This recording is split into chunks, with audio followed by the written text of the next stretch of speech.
ഇപ്പോൾ സാധാരണഗതിയിൽ കണ്ടുവരുന്നത് ഒരു ബിസിനസ് വളർച്ചയിലേക്ക് എത്തിക്കഴിയുമ്പോഴത്തേക്കും ചെറിയ ടൗണുകളിൽ നിന്ന് മാറി മേജർ സിറ്റികളിലേക്ക് അവരുടെ മേജർ പ്ലാന്റുകൾ മാറ്റുന്ന ഒരു രീതി കണ്ടുവരുന്നുണ്ട്. അതേ സംബന്ധിച്ച് ഡെൻകെറിനെ സംബന്ധിച്ചിടത്തോളം മൂവാറ്റുപുഴയിൽ തന്നെയാണ് ഇപ്പോഴും ഡെൻകെറിന്റെ മേജർ പ്ലാന്റ്. അത് എന്തുകൊണ്ടാണ് മൂവാറ്റുപുഴയിൽ തന്നെ തുടരാൻ തീരുമാനിച്ചത്? അതുപോലെ എപ്പോഴെങ്കിലും മൂവാറ്റുപുഴയിൽ നിന്ന് നമ്മുടെ മേജർ പ്ലാന്റ് മാറ്റണം എന്നൊരു പ്ലാൻ ഉണ്ടോ? മൂവാറ്റുപുഴയിൽ നിന്ന് ഒരിക്കലും ഈ പ്ലാന്റ് മാറ്റാൻ അഥവാ ഇതിലും വലിയൊരു പ്ലാന്റ് എങ്ങും പോയി തുടങ്ങാൻ ഒരിക്കലും മനസ്സിൽ ചിന്തിച്ചിട്ട് പോലുമില്ല. ഒന്ന്, ഞാൻ ജനിച്ചു വളർന്ന ദേശം. രണ്ട്, മൂവാറ്റുപുഴയിലെ നല്ല ആളുകൾ. പെട്ടെന്ന് ഞാൻ പറയുകയാണെങ്കിൽ അയൽവക്കത്തുള്ള ആളുകൾ തൊട്ട് ചേർന്ന് ഒരു 50 മീറ്റർ ഇല്ല, ഒരു 20 മീറ്റർ ചേർന്ന് ഈ സ്ഥാപനത്തോട് ചേർന്ന് വീടുകളുണ്ട്. അവരെല്ലാം എത്ര സഹകരണ മനോഭാവത്തോടെയാണ് നമ്മളോട് പെരുമാറുന്നത്. ഒരുപക്ഷെ വേണമെങ്കിൽ അവർക്ക് പല പരാതികൾ പറയാം. ഇവിടെ ശബ്ദ മലിനീകരണം ഉണ്ടെന്ന് പറയാം. ഇല്ല, പരമാവധി ഞങ്ങൾ അതിനെല്ലാം ശ്രദ്ധിക്കുന്നു. എന്നാൽ എല്ലാവർക്കും ഞങ്ങളോട് വലിയ കാര്യമാണ്, ഇവിടെ ഈ പരിസരത്തുള്ള ആളുകൾക്കല്ല.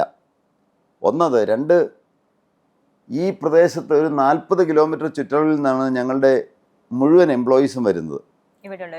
അതെ, ഞങ്ങൾ അവരെ പിക്കപ്പ് ചെയ്യാനും അവരെ വീണ്ടും തിരിച്ച് അയക്കാനും എല്ലാമായിട്ട് അനേകം വാഹനങ്ങൾ, ബസ്സുകളടക്കം ട്രാവലർ അടക്കം ഫെസിലിറ്റി കൊടുക്കുന്നുണ്ട്. അതുകൊണ്ട് ഇതിന് ചുറ്റും പ്രദേശങ്ങളിൽ ജോലിക്കാരായിട്ട് ധാരാളം ആളുകളെ കിട്ടുന്നുണ്ട്. ജോലിക്കാരെ കിട്ടാനൊരു പ്രയാസമില്ല. മാത്രമല്ല, എല്ലാം കൊണ്ട് നോക്കുമ്പോൾ ഏറ്റവും നല്ല വെള്ളം, ധാരാളം വെള്ളം കിട്ടുന്നുണ്ട്. അങ്ങനെയുള്ള എല്ലാ സൗകര്യങ്ങളും മൂവാറ്റുപുഴയുണ്ട്. അതുകൊണ്ട് തീർച്ചയായിട്ടും ഞാൻ ഒരിക്കലും മൂവാറ്റുപുഴയിൽ നിന്ന് മാറ്റുന്ന കാര്യം മനസ്സിൽ പോലും ചിന്തിച്ചിട്ടില്ല. ഒരു സ്ഥാപനത്തിനെ സംബന്ധിച്ചിടത്തോളം മാർക്കറ്റിങ്ങിന്റെ പരസ്യത്തിന്റെ ആവശ്യം ഭയങ്കര ഇമ്പോർട്ടൻ്റ് ആണ്. അതുപോലെ തന്നെ ഇത്രയും വലിയൊരു ലെവലിൽ നിൽക്കുമ്പോൾ ഡെൻകെയർ സ്ഥാപനത്തിന് ഒരുപാട് പരസ്യം ചെയ്യേണ്ട ആവശ്യം വരുന്നുണ്ട്. അതേക്കുറിച്ചൊന്ന് പറയാമോ? ഡെൻകെയർ തുടങ്ങിയ കാലം മുതൽ മൗത്ത് ടു മൗത്ത് പബ്ലിസിറ്റിയാണ് ഉണ്ടായിരുന്നത്. പിന്നീട് അങ്ങോട്ട് ഡോക്ടേഴ്സ് ഓരോരുത്തർ പറഞ്ഞ് ധാരാളം ഓർഡറുകൾ കിട്ടാൻ തുടങ്ങി. പ്രത്യേകിച്ച് ഒരു പബ്ലിസിറ്റി കൊടുക്കേണ്ടതായ ഒരു സാഹചര്യം ഈ ഡെൻ്റൽ മാഗസിനിലും അതുപോലെ തന്നെ ഞങ്ങളുടെ ഈ കോൺഫറൻസിനെല്ലാം പോകുമ്പോൾ ചില ബാനേഴ്സ് പ്രദർശിപ്പിക്കുക, അങ്ങനെയെല്ലാം ചെയ്യുന്നല്ലാതെ പ്രത്യേകിച്ചൊരു പബ്ലിസിറ്റി കൊടുക്കേണ്ട ഒരു ആവശ്യം വന്നിട്ടില്ല. ഇപ്പോൾ ഒരുപാട് സ്ഥാപനങ്ങൾക്ക് കോടികൾ മുടക്കിയാണ് പരസ്യം ചെയ്യുന്നത്. അപ്പോൾ ഡെൻകെയറിന് അങ്ങനെ ഒരു ആവശ്യം ഇതുവരെ വന്നിട്ടില്ല. തീർച്ചയായിട്ടും വന്നിട്ടില്ല. ഇപ്പോൾ ഇന്നത്തെ യുവതലമുറയ്ക്ക് ബിസിനസ്സിനോട്ടുള്ള ആഭിമുഖ്യം ഭയങ്കര കൂടുതലാണ്. പക്ഷെ അവരുടെയൊക്കെ മനസ്സിൽ എന്ന് പറയുന്നത് കുറഞ്ഞ ഇൻവെസ്റ്റ്മെന്റ്, കുറഞ്ഞ സമയം, അതിനുള്ളിൽ കൂടുതൽ ലാഭം എന്നുള്ളൊരു ഐഡിയ ആണ് അവരുടെയൊക്കെ മനസ്സിലുള്ളത്. അവരോട് എന്താണ് പറയാനുള്ളത്? ആളുകളുടെ പൊതുവെയുള്ള ചിന്ത ലോട്ടറി എടുക്കുമ്പോൾ ഇന്ന് എടുത്തിട്ട് നാളെ പണം കിട്ടണമെന്നാണ്. ബിസിനസ് വിജയത്തിലേക്ക് വരാൻ കുറുക്കുവഴി ഒന്നുമില്ല. അതിന് കഠിനാധ്വാനം ആവശ്യമാണ്, സ്ഥിര ഉത്സാഹം ആവശ്യമാണ്. തുടങ്ങുമ്പോൾ ഉത്സാഹം പോരാ. ഞാൻ തുടങ്ങിയ കാലത്ത് എനിക്കുണ്ടായിരുന്ന അതേ ഉത്സാഹം ഇന്നും ഈ 57-ാം വയസ്സിൽ നിന്ന് 58-ലേക്ക് യാത്ര ചെയ്യുമ്പോൾ അതേ ഉത്സാഹം കുറഞ്ഞിട്ടില്ല, കൂടിയിട്ടേ ഉള്ളൂ. ഈ പലരുടെയും ഒരു ചിന്ത പെട്ടെന്ന് കുറച്ച് പണം ഉണ്ടാക്കുക, ഏതെങ്കിലും എളുപ്പമാർഗത്തിലൂടെ ഉണ്ടാക്കുക. ഇന്നത്തെ യുവതലമുറ അങ്ങനെയാണ് ചിന്തിക്കുന്നത്. അതുകൊണ്ടാണ് പലരും പാതി വഴിയിൽ ബിസിനസ് നിർത്തിപ്പോകേണ്ടതായിട്ട് വരുന്നത്. കഷ്ടപ്പെടാനുള്ള മനസ്സ് മനുഷ്യർക്കില്ല. എല്ലാവരെയും അല്ല ഞാൻ പറയുന്നത്. അതുപോലെ ആദ്യമുള്ള ആ ഒരു താല്പര്യവും ഉത്സാഹവും ഒക്കെ പിന്നീട് ഏതാനും നാൾ കഴിയുമ്പോൾ ആ ശ്രദ്ധ അവരുടെ കുറഞ്ഞു പോകുന്നു. പലരും ബിസിനസ്സിൽ നിന്ന് പണമെടുത്ത് മറ്റ് കാര്യങ്ങൾക്ക് ഉപയോഗിക്കുന്നു. അങ്ങനെയൊന്നും വന്നാൽ ബിസിനസ്സൊന്നും ഒരിക്കലും ഉയർച്ചയിലേക്ക് എത്തുക അത്ര എളുപ്പമല്ല. അതുകൊണ്ട് തുടക്കക്കാരോടും അഥവാ തുടങ്ങി ഏതാനും നാൾ കഴിഞ്ഞ ഓൺട്രപ്രണേഴ്സിനോടും സംരംഭകരോടും എനിക്ക് പറയാനുള്ളത്, എന്നും ആ ഉത്സാഹം കാത്തു സൂക്ഷിക്കണം. നമ്മുടെ പ്രോഡക്റ്റിൻ്റെ ഗുണനിലവാരം, നമ്മൾ അതുപോലെ തന്നെ അതിനകത്ത് എന്തുമാത്രം ഇൻവോൾവ് ആയിരിക്കുന്നോ, ഈ യാത്രകളൊക്കെ ചെയ്യുന്നു, പുതിയ കോൺഫറൻസുകൾ, എവിടെയെല്ലാം കോൺഫറൻസുകളുണ്ടോ അതെല്ലാം അറ്റൻഡ് ചെയ്യുന്നു, എന്തെല്ലാം പുതിയ ടെക്നോളജികളുണ്ടോ അതെല്ലാം കൊണ്ടുവരുന്നു.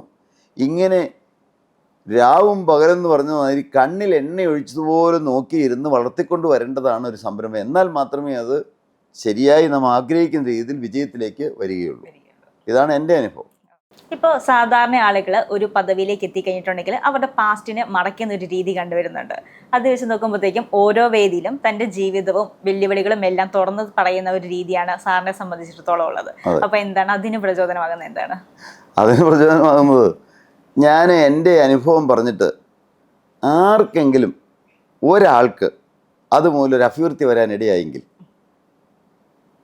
അതുകൊണ്ടാണ് ഞാൻ എല്ലാ സദസ്സിലും എൻ്റെ അനുഭവം വെട്ടിത്തുറന്ന് പറയുന്നത്. ഒരു കാര്യം അത്. രണ്ട്, ഞാൻ തന്നെ അത് മറന്നു പോകരുതല്ലോ. ഞാൻ ആരായിരുന്നെന്നും എവിടുന്നാണ് വന്നതെന്നും അതെല്ലാം ഞാൻ മറന്നുപോയാൽ, ഒരുപക്ഷെ ആ വന്ന വഴി മറന്നുപോയാൽ ഞാൻ ഒരുപക്ഷെ അഹങ്കരിക്കാനിടയുണ്ട്, നിഗളിക്കാനിടയുണ്ട്. അതെല്ലാം എൻ്റെ അധപ്പതനത്തിലേക്ക് എന്നെ എത്തിക്കുമെന്ന് എനിക്കറിയാം. ഞാൻ 15 വയസ്സ് വരെ നിരാശപ്പെട്ട് താഴേക്ക് മാത്രം നോക്കി നടന്ന മനുഷ്യനായിരുന്നു. ഒരിക്കലും ജീവിതത്തിൽ ഉയരുമെന്ന് ചിന്തിച്ചിരുന്നില്ല. കാര്യം, ഒരു ക്രിസ്ത്യാനിയായിട്ടാണ് ജനിച്ചതെങ്കിലും ദൈവം ഇല്ലെന്നൊരു ചിന്തയായിരുന്നു എനിക്ക്. ചടങ്ങ് പോലെ പള്ളിയിൽ പോയിരുന്നു, ആരാധനയിൽ സംബന്ധിച്ചു, അങ്ങനെയെല്ലാം ആയിരുന്നെങ്കിലും തലമുറകളായി ഭ്രാന്ത് ബാധിച്ച കുടുംബമായിരുന്നുകൊണ്ട് ദൈവം ഇല്ലെന്നൊരു ചിന്ത എൻ്റെ മനസ്സിൽ എന്തോ വളർന്നു വന്നു. 3 തലമുറകളായി ഭ്രാന്തായിരുന്നു. എൻ്റെ അപ്പൻ്റെ അനുജനൊരു നായെ പൂട്ടിയിടുമ്പോൾ ഒരു മുറിയിൽ പൂട്ടിയിടപ്പെട്ടിരുന്നു. അവിടെ തന്നെയാണ് മലമൂത്ര വിസർജനം എല്ലാം ചെയ്തിരുന്നത്. ഭക്ഷണം കൊടുത്തിരുന്നു ആ മുറിയിൽ തന്നെയായിരുന്നു. എൻ്റെ പിതാവിന് ഞങ്ങൾക്കൊരു 10 വയസ്സാകുന്നിടം വരെ മാനസിക രോഗം ഉണ്ടായിരുന്നില്ല. നല്ല മനുഷ്യനായിരുന്നു. എൻ്റെ അമ്മയുടെ വീടിനെക്കുറിച്ച് പറയുമ്പോൾ, അമ്മയുടെ അപ്പനും അമ്മയും 7 വയസ്സിന് മുമ്പ് ഈ ഭൂമിയിൽ നിന്ന് മാറ്റപ്പെട്ടു. ഒരു നേരത്തെ ആഹാരത്തിന് വേണ്ടി എൻ്റെ അമ്മ ഒരു കീറത്തുണി എടുത്തുകൊണ്ട് വീടുകൾ തോറും കയറി ഇറങ്ങി നടന്ന കൂട്ടത്തിൽ കേവലം 5 കിലോമീറ്റർ മാത്രം ദൂരമുള്ള ഞങ്ങളുടെ വീട്ടിലും വിവാഹത്തിന് മുമ്പ് അമ്മ വന്നിട്ടുണ്ട്. ഈ മാനസിക രോഗികളുടെ വീട്ടിലേക്ക് വിവാഹം കഴിച്ചു കൊടുക്കില്ല ആരും. അതുകൊണ്ട് എൻ്റെ പിതാവിന് വിവാഹം കഴിക്കുക സാധ്യമായിരുന്നില്ല. അതുകൊണ്ടാണ് അനാഥയായ എൻ്റെ അമ്മയെ കല്യാണം കഴിക്കാനിടയായത്. കല്യാണമെല്ലാം കഴിഞ്ഞ ആദ്യകാലങ്ങളിലെല്ലാം വലിയ സന്തോഷമായിരുന്നു. അമ്മയെ വലിയ കാര്യമായിട്ട് എൻ്റെ പിതാവ് നോക്കിയിരുന്നു. എൻ്റെ പിതാവിന് കൂലിപ്പണിയായിരുന്നു. രാവുമില്ലാതെ അധ്വാനിക്കുന്നൊരു മനുഷ്യനായിരുന്നു എൻ്റെ പിതാവ്. ഞങ്ങളൊരു കുഗ്രാമത്തിലാണ് താമസിച്ചിരുന്നത്. വെള്ളവും വെളിച്ചവും വഴിയൊന്നും ഇല്ലാത്തൊരു സ്ഥലം. 1 കിലോമീറ്റർ നടന്നു പോകണം വെള്ളം കൊണ്ടുവരാൻ. എൻ്റെ പിതാവ് കഷ്ടപ്പെട്ട് അധ്വാനിച്ച് ഏതാണ്ട് 8-10 വർഷത്തെ അധ്വാനം മുഴുവൻ കൂട്ടിവെച്ച് എൻ്റെ പിതാവിനൊരു ആഗ്രഹം, വെള്ളവും വെളിച്ചവും വഴിയും ഉള്ളിടത്തൊരു വീട് വയ്ക്കണം. സാധുവായ അദ്ദേഹം ഈ പണം മുഴുവൻ ഒരു മനുഷ്യന് കൊണ്ട് കൊടുത്തു. ഒരു സ്ഥലം കണ്ടുവച്ചു.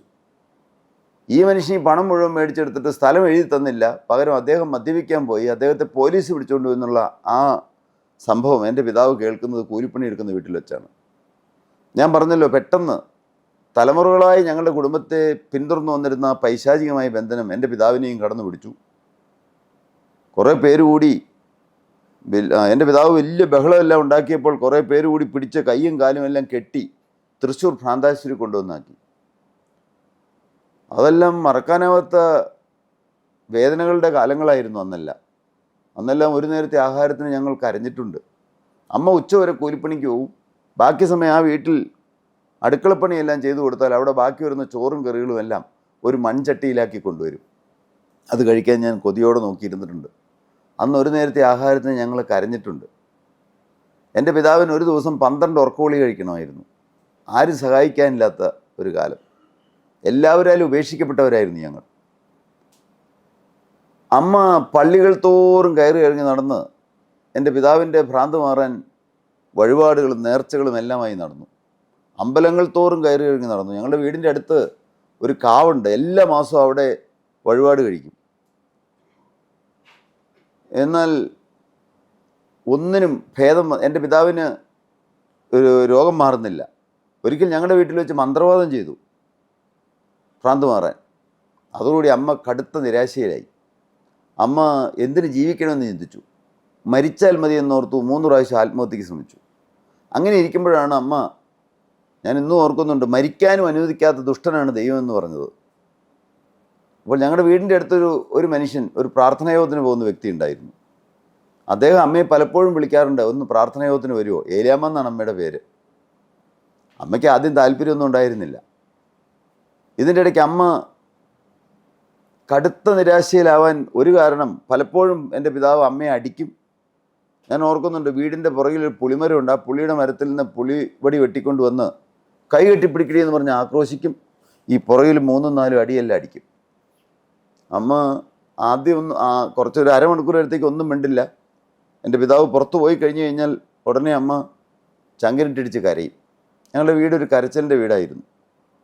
ഭാഗ്യവശാൽ അമ്മയ്ക്ക് ആ മനുഷ്യൻ്റെ നിർദ്ദേശത്തിന് വഴങ്ങി ഭാഗ്യവശാൽ അമ്മയ്ക്ക് അദ്ദേഹത്തിൻ്റെ നിർബന്ധത്തിന് വഴങ്ങി ഒരു ദിവസം പ്രാർത്ഥനയോധന പോകാനിടയായി.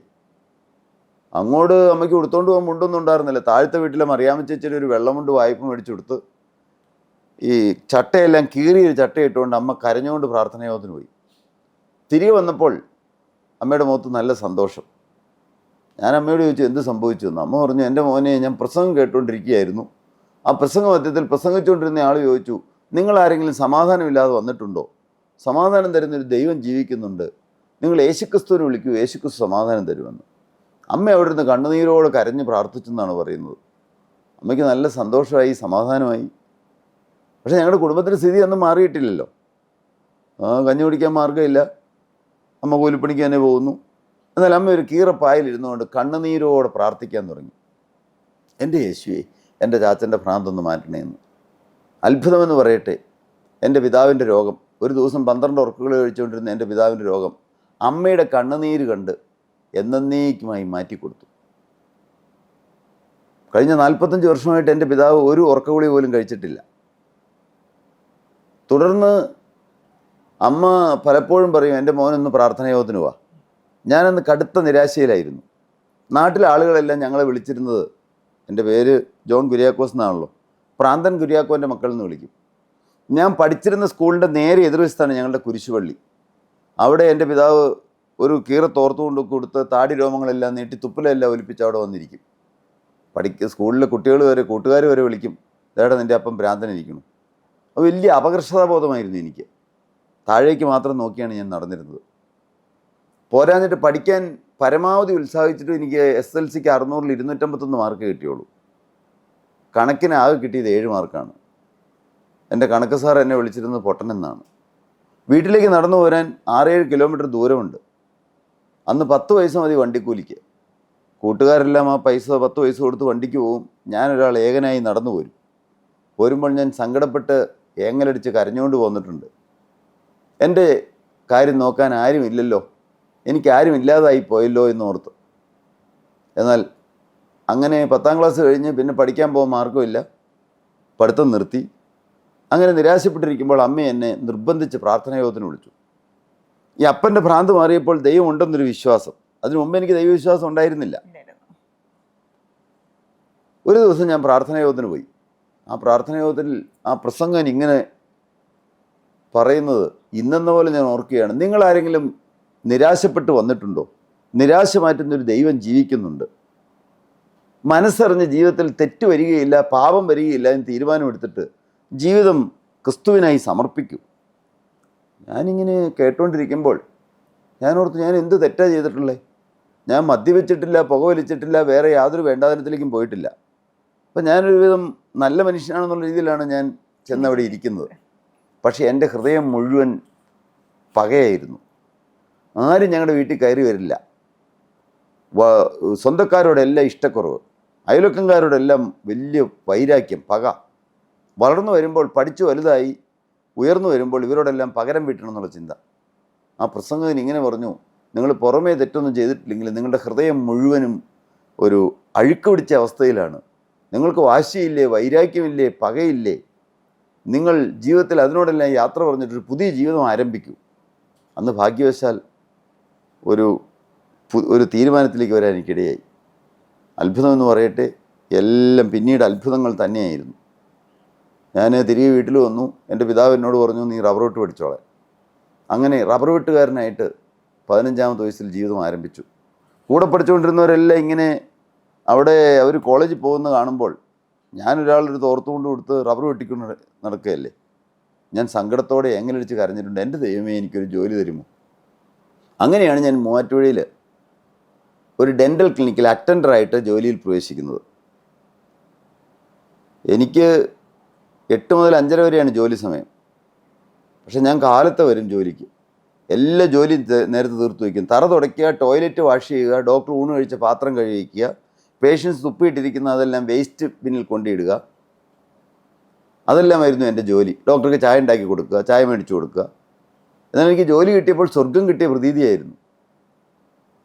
ഒരുപക്ഷെ എൻ്റെ ഉത്സാഹം കണ്ടിട്ടായിരിക്കണം എൻ്റെ പഴയ യജമാനൻ ഡോക്ടർ റെജി എന്നെ വെപ്പുപല്ല് സെറ്റ് ചെയ്യാൻ പഠിപ്പിച്ചു. ആ കാലത്ത് 80കളിലെ കാര്യമാണ് ഞാൻ പറയുന്നത്. അന്ന് ഇന്ത്യയിൽ ആകെ 2 ഡെൻ്റൽ ലാബേ ഉള്ളൂ. അവിടെ ചെയ്തുകൊണ്ട് വരുന്ന വർക്കുകളൊന്നും പേഷ്യൻ്റെ മൗത്തിൽ ഫിറ്റാവില്ല. ആകെ 2 പ്രോഡക്റ്റേ ഉള്ളൂ. മെറ്റൽ വെച്ച് ഫുൾ മെറ്റലുണ്ട്, നിക്കൽ ക്രോം എന്ന് പറഞ്ഞ മെറ്റൽ വെച്ച് പൊട്ടിപ്പോയ പല്ലിന് ക്യാപ്പ് ഇടുന്നു, പുറകിലത്തെ പല്ലിന്. മുമ്പിലത്തെ പല്ലിന് മെറ്റൽ വെച്ച് ഫ്രെയിം ഉണ്ടാക്കുന്നു അകത്ത്. പുറമേ കാണുന്ന ഭാഗത്ത് അക്രലിക് കൊണ്ട് 5 കളറേ ഉള്ളൂ, പ്ലാസ്റ്റിക് കൊണ്ട് കളർ കൊടുക്കുന്നു. ഇത് ചെയ്തുകൊണ്ട് വന്ന പകുതിക്ക് പകുതി പേഷ്യൻ്റെ വായിൽ ഫിറ്റ് ആവില്ല. ഡോക്ടർ മണിക്കൂറുകൾ ഇങ്ങനെ ഗ്രൈൻഡ് ചെയ്യും, പേഷ്യൻസ് വായി ഇങ്ങനെ തുറന്നിരിക്കണം.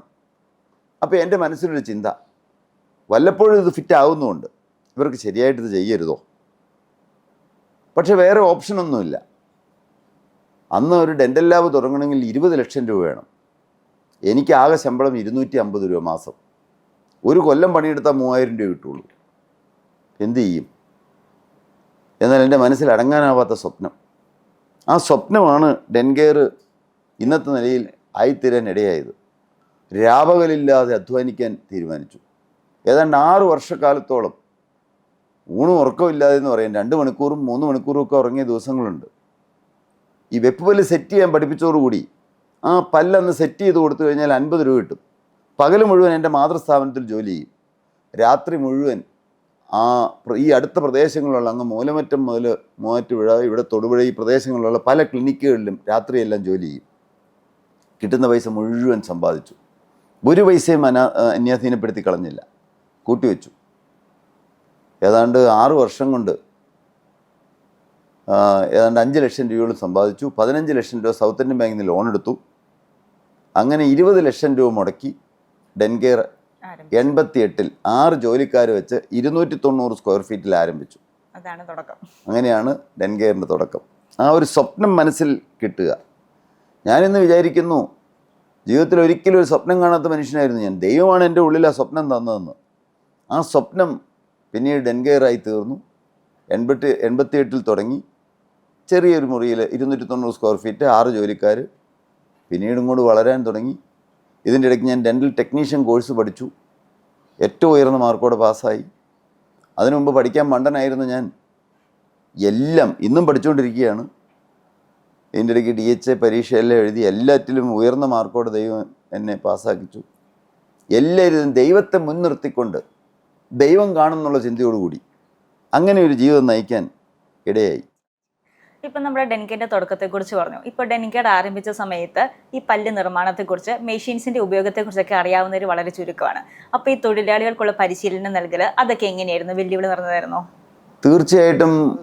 എവിടെയെല്ലാം ഏറ്റവും സുപ്രസിദ്ധരായ ഈ മേഖലയിൽ ഏറ്റവും ട്രെയിൻഡ് ആയിട്ടുള്ള ആളുകൾ, ഏറ്റവും പരിചയസമ്പന്നരായ ആളുകൾ, അവരുടെ കീഴിൽ നേരെ പോയി പരിശീലനം നേടുവാനും മാത്രമല്ല, ഗ്രൂപ്പായിട്ട് ഞങ്ങളുടെ എംപ്ലോയീസിനെ വിദേശ രാജ്യങ്ങളിൽ വിട്ട് പരിശീലനം നേടുവാനും എല്ലാം ധാരാളം അവസരങ്ങൾ ഞങ്ങൾ ഒരുക്കി കൊടുക്കാറുണ്ട്.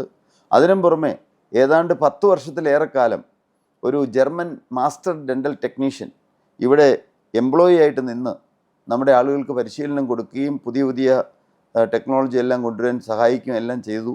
അങ്ങനെ ഏത് വിധേനയും ലോകത്തിൽ 1-ാം സ്ഥാനത്താകണം ക്വാളിറ്റിയിൽ. അത് ഞങ്ങളുടെ ഒരു എന്നത്തെയും ചിന്തയായിരുന്നു. ഇന്നും ഞങ്ങൾ അതിനു വേണ്ടിയിട്ട് പ്രയത്നിച്ചുകൊണ്ടിരിക്കുകയാണ്. എന്നും ഞങ്ങൾ എംപ്ലോയീസിനോട് പറയുന്നത്, ഒരിക്കലും നമുക്ക് തൃപ്തി വരരുത്. ഞങ്ങൾ ക്വാളിറ്റിയിൽ 1-ാം സ്ഥാനത്താണ് ഇപ്പോൾ, അതുകൊണ്ട് ഇത് മതി എന്നുള്ള ചിന്ത വരാൻ പാടില്ല.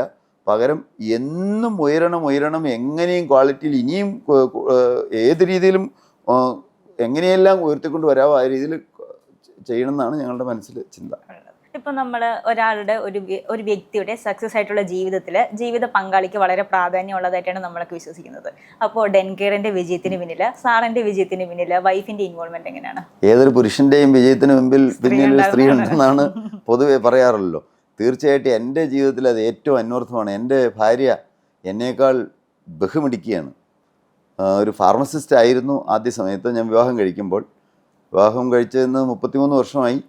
ആ വിവാഹം കഴിച്ച് വന്ന ഏതാനും നാളുകൾക്കുള്ളിൽ ഇവിടെ വരികയും ഒരു ഡെൻ്റൽ ടെക്നീഷ്യനായി എല്ലാം പഠിച്ച്, എൻ്റെ കൂടെ നിന്ന് തന്നെ എല്ലാം പഠിച്ച് ഏറ്റവും അതിമനോഹരമായി പല്ലുണ്ടാക്കാൻ എൻ്റെ ഭാര്യ കൂടെ നിൽക്കുന്നു, സഹായിക്കുന്നു. എൻ്റെ എന്തെല്ലാം പ്രയാസഘട്ടങ്ങൾ നേരിട്ട സാഹചര്യങ്ങളിലും എല്ലാം ഞങ്ങൾ ഒറ്റ ഹൃദയമായിട്ട് നിന്ന് ബഹുമിടിക്കുകയാണ്. എല്ലാ കാര്യവും കൃത്യതയോട് ചെയ്യാനുള്ള കാര്യപ്രാപ്തിയുണ്ട്, കഴിവുണ്ട്. ചില സമയങ്ങളിൽ ഞാൻ തളർന്നു പോകുന്ന സാഹചര്യങ്ങളിൽ എന്നെ പ്രോത്സാഹിപ്പിക്കാനും ചില പ്രതിബന്ധങ്ങളും പ്രതിസന്ധികളും എല്ലാം നേരിട്ട സാഹചര്യങ്ങളിൽ കൂടെ നിന്ന് തണലായി നിന്ന് എന്നും താങ്ങായി നിന്ന് സഹായിക്കാൻ ഒരു മനസ്സോടെ നിൽക്കാനെല്ലാം ഇടയായി. തീർച്ചയായിട്ടും എൻ്റെ ഭാര്യയ്ക്ക് എൻ്റെ വിജയത്തിൽ നല്ല പങ്ക് വഹിക്കാൻ കഴിഞ്ഞിട്ടുണ്ട്. നമ്മുടെ മേജർ പ്ലാന്റ് മൂവാറ്റുപുഴയിലാണെന്ന് പറഞ്ഞല്ലോ. അപ്പോൾ മൂവാറ്റുപുഴയിലെ ബിസിനസ് അവസരങ്ങളെ കുറിച്ചൊന്ന് പറയാമോ? എന്തൊക്കെ ഓപ്പർച്യൂണിറ്റീസ് ആണുള്ളത്, അതേക്കുറിച്ചൊന്ന് പറയാമോ? മൂവാറ്റുപുഴ ഓപ്പർച്യൂണിറ്റീസിനെ കുറിച്ച് പറഞ്ഞു കഴിഞ്ഞാൽ മൂവാറ്റുപുഴ എല്ലാം കൊണ്ടും ഒരു അനുഗ്രഹിക്കപ്പെട്ട സ്ഥലമാണെന്ന് എനിക്ക് പറയാൻ കഴിയുകയുള്ളൂ. ആകെ ഒരു ചെറിയ അപാകത പറഞ്ഞാൽ നമുക്ക് ആവശ്യത്തിനുള്ള റോഡുകൾ ഇപ്പോൾ ആയിക്കൊണ്ടിരിക്കുന്നുണ്ട്. ആ ഒരു കാര്യം ഒഴിച്ചു കഴിഞ്ഞാൽ തീർച്ചയായിട്ടും മൂവാറ്റുപുഴ വ്യവസായത്തിന് പറ്റിയൊരു സ്ഥലം തന്നെയാണെന്നാണ് എൻ്റെ അഭിപ്രായം. റോഡുകളുടെ ഒരു അപര്യാപ്തത ഇപ്പോഴത് പരിഹരിച്ചു വരുന്നു തീർച്ചയായിട്ടും. അതുകൊണ്ട് ബാക്കി എല്ലാം കൊണ്ടും ഇവിടെ KSRTC ഇവിടെ തൊട്ടടുത്താണ്. അതുപോലെ തന്നെ പെട്ടെന്ന് എറണാകുളത്തേക്ക് പോകാനായിട്ട് അധികം ദൂരമില്ല. എയർപോർട്ടിലേക്കാണെങ്കിൽ കേവലം 35 കിലോമീറ്റർ ദൂരമേ ഉള്ളൂ. അതുപോലെ തന്നെ കൊച്ചിയിൽ എല്ലാ ഷിപ്പ് വരാനായിട്ടുള്ള സംവിധാനങ്ങൾ, അതിൻ്റെ പരിപാടി, അതെല്ലാം ഒരു മണിക്കൂറത്തെ യാത്രയല്ലേ ഉള്ളൂ. പിന്നെ എല്ലായ്പ്പോഴും MC റോഡിൻ്റെ സൈഡ് ആയതുകൊണ്ട് എപ്പോഴും എങ്ങോട്ട് പോകാനും ബസ്സുകളുണ്ട്. അങ്ങനെ എല്ലാം കൊണ്ടും വെള്ളത്തിൻ്റെ കാര്യം ഞാൻ ആദ്യം തന്നെ പറഞ്ഞു, ധാരാളം വെള്ളമുണ്ട്. അങ്ങനെ എല്ലാം കൊണ്ടും ഒരു അനുഗ്രഹിക്കപ്പെട്ട സ്ഥലമാണ് മൂവാറ്റുപുഴ എന്നാണ് എൻ്റെ അഭിപ്രായം. തീർച്ചയായിട്ടും പുതിയ സംരംഭങ്ങൾ മൂവാറ്റുപുഴയിൽ വരട്ടെ എന്നാണ് ആഗ്രഹം. ഇനി പുതിയ ഡെൻ്റൽ ലാബുകൾ വരാൻ പോലും തീർച്ചയായിട്ടും ഇവിടെ സാധ്യതകളുണ്ട്.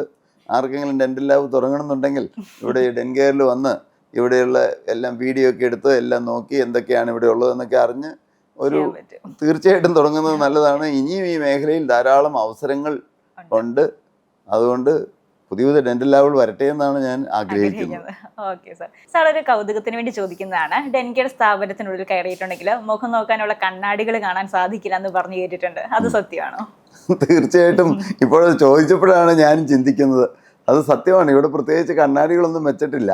ഞങ്ങൾക്ക് അവിടെ അങ്ങനെ മുഖമൊന്നും നോക്കി അങ്ങനെ സമയം കളയാനില്ല. ഞങ്ങളെല്ലാവരും ഇവിടെ വന്നാൽ നല്ല ബദ്ധ ശ്രദ്ധാലുക്കളാണ് ഞങ്ങളുടെ ജോലി ചെയ്യുന്ന കാര്യത്തിനകത്ത്.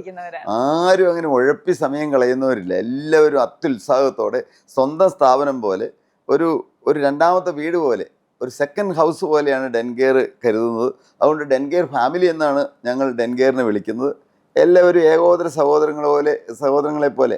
ആരും തമ്മിൽ ജോലിയിൽ വിവിധങ്ങളായ ജോലികളുണ്ട്, ജോലി ചെയ്യുന്ന ആളുകളുണ്ട്. പക്ഷെ എല്ലാവരും തുല്യരാണെന്നുള്ളൊരു ചിന്ത, അത് എന്നും ഞങ്ങൾ അത് തീർച്ചയായിട്ടും അതിനെ പ്രോത്സാഹിപ്പിക്കാറുണ്ട്. ഇപ്പോൾ ഇവിടെ ഹൗസ് കീപ്പിങ്ങിലുള്ള ആളുകൾക്കും അതുപോലെ തന്നെ ഇവിടുത്തെ ഏറ്റവും ടോപ്പ് മാനേജ്മെൻറ്റ് CEO അടക്കം, അതുപോലെ 40-40ഓളം ഡോക്ടേഴ്സ് ഇവിടെ ജോലി ചെയ്യുന്നുണ്ട്. ഇവർക്കെല്ലാം ഭക്ഷണം കഴിക്കണമെങ്കിൽ, ഇൻക്ലൂഡിങ് മീ, ഞാനടക്കം ഭക്ഷണം കഴിക്കണമെങ്കിൽ അവിടെ ചെന്നാൽ ക്യാൻറ്റീനിൽ ചെന്ന് കഴിഞ്ഞാൽ പ്രത്യേകിച്ചൊരു ലൈനില്ല. എല്ലാവർക്കും ഒരു പ്രത്യേക ക്യൂ ഇല്ല. എല്ലാവർക്കും ആ ഒരൊറ്റ ക്യൂ ഉള്ളൂ. ആ ക്യൂവിൻ്റെ പുറകിൽ ചെന്ന് ആരാണോ ഏറ്റവും ആദ്യം ചെയ്യുന്നത് ആ ആൾക്ക് പ്ലേറ്റ് എടുക്കാം, ഭക്ഷണം കഴിക്കാം. ഞാൻ ചെന്നാലും പ്ലേറ്റ് എടുത്ത് ഭക്ഷണം കഴിക്കാം. ഭക്ഷണം കഴിഞ്ഞ് കഴിഞ്ഞാൽ പ്ലേറ്റ് കഴുകി വെക്കണം. ചായ കുടിക്കാൻ അവിടെ ചെന്ന് കഴിഞ്ഞാൽ ചായ കുടിക്കാം. ചായ കുടിച്ച് കഴിഞ്ഞിട്ട് ആ ഗ്ലാസ് കഴുകി വെക്കണം. അത് ഇന്ന ആളുകളെന്നില്ല, എല്ലാവരും തുല്യരാണെന്നുള്ളൊരു ചിന്ത. യൂറോപ്യൻ രാജ്യങ്ങളിൽ ചെന്ന് കഴിഞ്ഞാൽ ഹൗസ് കീപ്പിങ്ങിലുള്ളവരും അതുപോലെ തന്നെ CEOയും ആളുകളും എല്ലാം അപ്പുറം ഇപ്പുറം ഇരുന്ന് നേരെ ഇരുന്ന് അവർ ഒരുമിച്ചിരുന്ന് ഭക്ഷണം കഴിക്കുന്നു. അതേ ഒരു സംസ്കാരം തന്നെയാണ് ആവിധ കാര്യങ്ങളിലെല്ലാം ഞങ്ങൾ കൊണ്ടുവന്നിരിക്കുന്നത്. എല്ലാ മനുഷ്യരും തുല്യരാണ്. ഇപ്പോൾ ഞാൻ ഇന്ന് ഒരു സംരംഭകനാണ്, അനേകർക്ക് ജോലി കൊടുക്കാനിടയായി. പക്ഷേ മാളികാമുകളിലിരിക്കുന്ന മന്നൻ്റെ തോളിൽ മാറാപ്പ് കയറ്റുന്നതും ഭവാൻ, 2-4 ദിനം കൊണ്ട് ഒരുത്തന്നെ തണ്ടിലേറ്റി നടത്തുന്നതും ഭവാൻ, കണ്ടങ്ങിരിക്കും ജനങ്ങളെ കണ്ടില്ലെന്ന് നടിക്കുന്നതും ഭവാൻ. അതാണ് ഞങ്ങളുടെ ഒരു ചിന്താഗതി. അതിലുപരി ഞാൻ ആദ്യം സൂചിപ്പിച്ചതുപോലെ തന്നെ ഞാൻ തീർച്ചയായിട്ടും ഒരു ക്രിസ്ത്യാനിയാണ്. ഞാൻ ക്രിസ്തുവിൽ വിശ്വസിക്കുന്നു. പക്ഷേ ഒരിക്കലും എനിക്ക് ശ്രീനാരായണ ഗുരു പറഞ്ഞതിനോട് എനിക്ക് നല്ല യോജിപ്പാണ്. ശ്രീനാരായണ ഗുരു പറഞ്ഞു, ഒരു ജാതി, ഒരു മതം, ഒരു ദൈവം. ഏതാണ് ഒരു ജാതി? നാം മനുഷ്യജാതി, ഒരു ജാതി. സൃഷ്ടാവ് ഒരുവൻ, നാം എല്ലാവരും ആ ദൈവത്തിൻ്റെ സൃഷ്ടികൾ. ഒരു മതം, ഏതാണ് ആ മതം? മനുഷ്യമതം. നാം എല്ലാവരും ഒരു ജാതി, ഒരു മതം, ഒരു ദൈവം. God is love. ദൈവം സ്നേഹമാണ്. ദൈവം ഉള്ളിലുണ്ടെങ്കിൽ എല്ലാവരും സ്നേഹിക്കാൻ കഴിയും. ഉപദ്രവിച്ചവർക്ക് പോലും ഒരു ദോഷം വരില്ലെന്ന് നാം ചിന്തിക്കും. ദൈവം നമ്മുടെ ഉള്ളിലുണ്ടോ എന്ന് എങ്ങനെ അറിയും? ഞാൻ പലപ്പോഴും പല മീറ്റിങ്ങുകളിലും പോകുമ്പോഴും പറയാറുണ്ട്, ഇവിടെയുള്ള എംപ്ലോയീസിനോടും പറയാറുണ്ട്, നമ്മൾ ഉപദ്രവിച്ച ഒരാളോട് അവർക്കൊരു ദോഷം വരുമ്പോൾ നമ്മുടെ മനസ്സിൽ ഒരു സന്തോഷം വരുന്നെങ്കിൽ ദൈവമല്ല നമ്മുടെ ഉള്ളിലിരിക്കുന്നത്. ദൈവം ഉള്ളിലുണ്ടെങ്കിൽ കരയുന്ന മനുഷ്യരോട് കരയും, വേദനിക്കുന്ന മനുഷ്യരുടെ വേദനയിൽ പങ്കുചേർന്ന് വേദനിക്കും. ഒരാൾക്കൊരു സങ്കടം വരുമ്പോൾ നമ്മുടെ അവിടെ ഓടിയെത്തും. ഒരു രോഗം വരുമ്പോൾ നമുക്ക് ചെയ്യാവുന്നതെല്ലാം ചെയ്യും. അതിപ്പോൾ നമ്മുടെ സ്ഥാപനത്തിലുള്ളവരെന്നല്ല, ഏതെല്ലാം രീതിയിൽ കരുണ കാണിക്കേണ്ട സ്ഥലങ്ങളിൽ കരുണ കാണിക്കാൻ ഇടയാകുക. അത് ബൈബിൾ പറയുന്നത് ഇടങ്കൈ ചെയ്യുന്ന വലങ്കൈ അറിയരുതെന്ന്. പ്രശസ്തിക്കും പേരിനും വേണ്ടിയിട്ടല്ല. ഞങ്ങളുടെ ഏതെല്ലാം കാര്യങ്ങൾ, ഈവൻ എൻ്റെ വരുമാനത്തിൻ്റെ 10% ജീവകാരുണ്യ പ്രവർത്തനങ്ങൾക്ക് വേണ്ടി ഉപയോഗിക്കുന്നു. പക്ഷേ അത് ആരും അറിയാതെ രഹസ്യത്തിൽ അങ്ങനെയുള്ള കാര്യങ്ങൾ ചെയ്യുന്നു.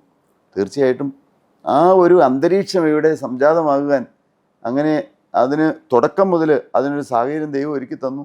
അതുകൊണ്ട് ഒരു മനസ്സായിട്ട് ഒറ്റ ഹൃദയമായിട്ട് ഒരു കുടുംബം എന്നുള്ള രീതിയിൽ ഞങ്ങൾ മുമ്പോട്ട് പോകുന്നു. ഓക്കെ, ഇപ്പോൾ സ്റ്റോക്ക് എക്സ്ചേഞ്ചിൽ ഡെൻകേടെ ലിസ്റ്റ് ചെയ്യാൻ പോകണമെന്ന് കേട്ടിരുന്നു. അപ്പോൾ അതിൻ്റെ പ്രോസസ്സൊക്കെ നടന്നുകൊണ്ടിരിക്കുകയാണെന്ന് തോന്നുന്നു. അപ്പോൾ അതേക്കുറിച്ച് എങ്ങനെയാണെന്നൊന്ന് പറയാമോ? ഞങ്ങൾ 2030 IPOയ്ക്ക് പോവുകയുള്ളൂ, ലിസ്റ്റഡ് കമ്പനി ആവുകയുള്ളൂ. അതിൻ്റെ ആദ്യത്തെ പ്രോസസ്സ് എന്നോണം ICIC വെഞ്ചർ ക്യാപിറ്റലുമായിട്ട് ഞങ്ങൾ മെർജ് ചെയ്തു. അവർക്ക് ഏതാനും പെർസെൻറ്റേജ് 10%-ലേറെ ഞങ്ങൾ കൊടുത്തു. അവർ ഒരു വലിയ എമൗണ്ട് ഇവിടെ ഇൻവെസ്റ്റ് ചെയ്തു. അപ്പോൾ അങ്ങനെ ആ ICICയുമായിട്ടുള്ള ആ ഒരു മെർജിങ് മൂലം ഞങ്ങളുടെ കുറച്ച് പൈസ അവർ ഇൻവെസ്റ്റ് ചെയ്യാൻ ഇടയായി. അത് IPOയ്ക്ക് പോകാനുള്ള ആദ്യ സ്റ്റെപ്പ് എന്നോണം ഞങ്ങൾ ചെയ്തിട്ടുണ്ട്. തീർച്ചയായിട്ടും അതിന് വേണ്ട പ്രാരംഭ കാര്യങ്ങളെല്ലാം ചെയ്തുകൊണ്ടിരിക്കുകയാണ്.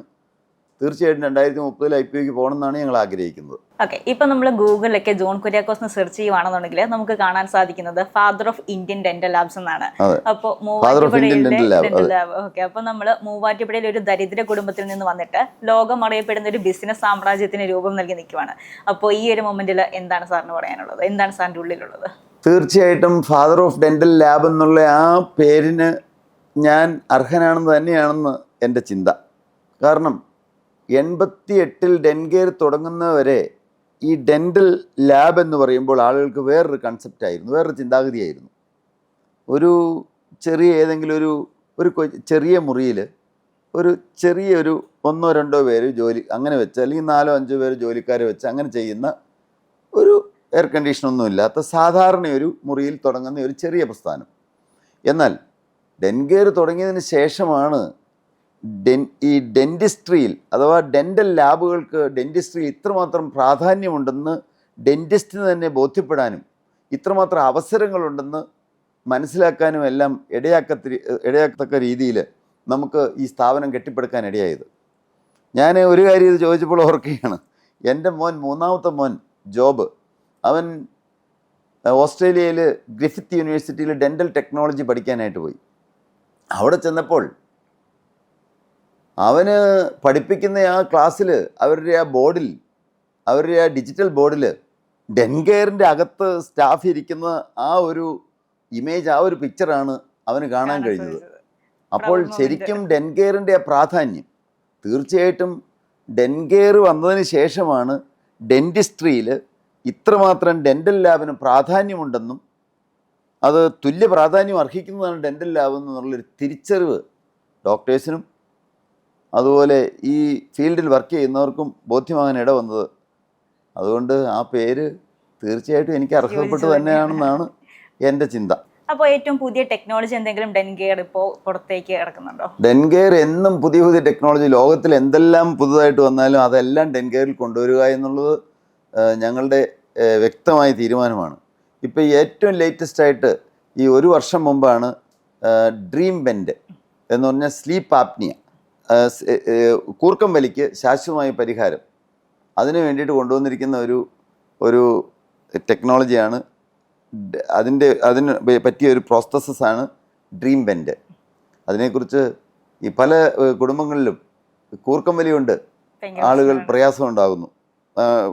ഈവൻ ചിലരെല്ലാം പറയുന്നത് ഡൈവേഴ്സ് വരെ നടക്കുന്നതെന്നാണ്.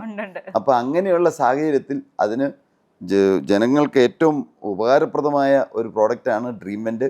അതിനെക്കുറിച്ച് കൂടുതൽ അറിയാൻ ഞങ്ങളുടെ വെബ്സൈറ്റിൽ നോക്കിയാൽ ഏതെല്ലാം പ്രോഡക്റ്റ് ഉണ്ട്, എന്തെല്ലാം അതിന് എന്താണ് ചെയ്യേണ്ടത്, ആരെയാണ് അപ്രോച്ച് ചെയ്യേണ്ടത്, അതെല്ലാം കൃത്യമായി അതിനകത്ത് പറഞ്ഞിട്ടുണ്ട്.